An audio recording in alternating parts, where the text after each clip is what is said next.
C'est à l'abri des regards, dans le bois de la Garenne de Calais, entassé dans ce camp de fortune, que des centaines de réfugiés attendent l'opportunité de pouvoir passer la frontière franco-britannique. Au coin du feu, sous sa tente, Ahmad accepte de raconter son histoire à visage caché, un récit semblable à tant d'autres. Nous venons du Pakistan, on est tous de la même ville. Nous avons traversé toutes les frontières de manière illégale. Nous sommes passés par l'Iran, la Turquie, la Grèce.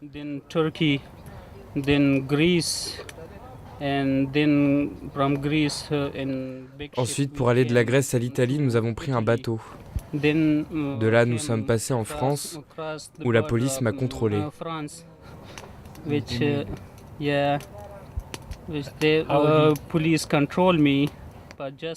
J'ai été 6 heures en garde à vue. Ils ont juste pris mes empreintes et m'ont relâché. Maintenant, nous sommes dans la jungle à Calais et nous essayons tous les jours de passer en Angleterre quand cela est possible. Combien avez-vous payé pour arriver jusqu'ici ? J'ai payé $8 000, mais cela dépend. Certains payent jusqu'à $12 000 pour arriver jusqu'ici.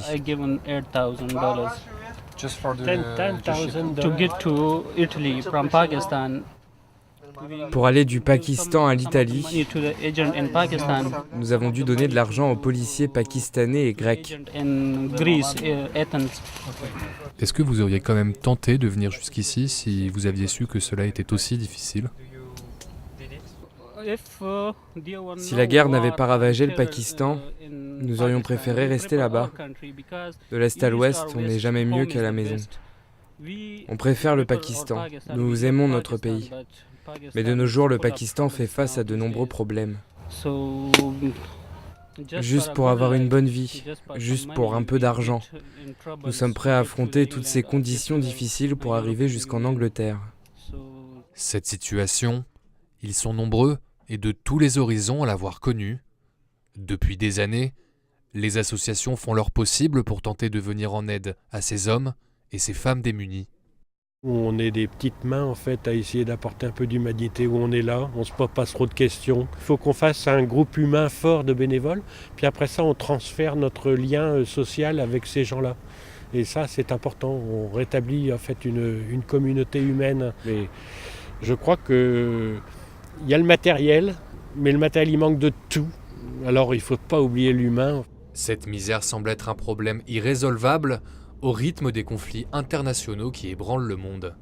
En fait, c'est des cycles, des périodes.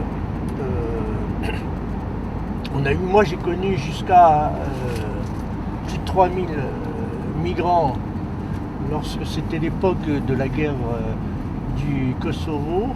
Puis là, ces dernières années, ça fait 1 an, une bonne année en fait, qu'on est remonté.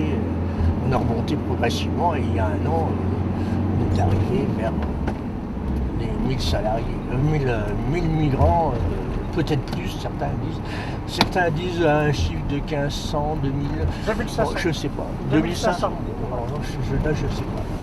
Comme Ahmad, ils seront des dizaines ce soir à tenter leur chance vers l'Angleterre.